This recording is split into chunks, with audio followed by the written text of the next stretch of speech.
That's my sorrel. I put it to draw last night with some ginger. So right now I'm gonna strain it and I'm gonna sweeten it. So that's my red label wine. That's my strawberry syrup. That's my white rum, and that's my sugar. So I normally use syrup in it to give it a little thickness, a little body, so I don't have to put too much sugar, you understand? But I'm gonna make it right. So I put some sugar in it and I'm stirring it. Stir, stir, stir. This is Grace strawberry syrup, so I'm gonna pour it in. Not all this bottle. I have this bottle from last year, so I'm gonna just use a half of it, and that's it. So this is my Jamaican red label wine. I'm gonna pour the whole bottle into it.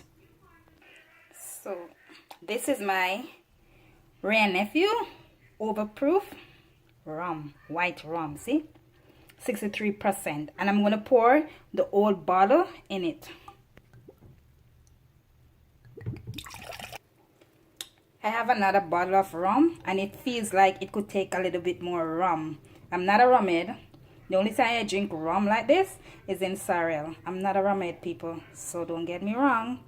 You just need a little top up, a little more top up, you know. So I finished sweetening it now.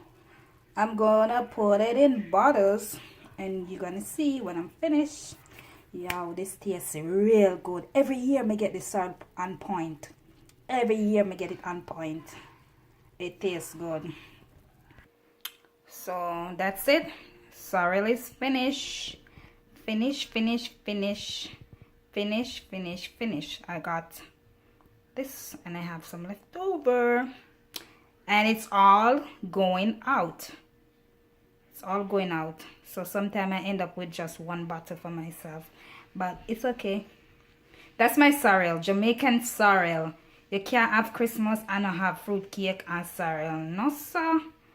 No, sir. We don't want a boring Christmas.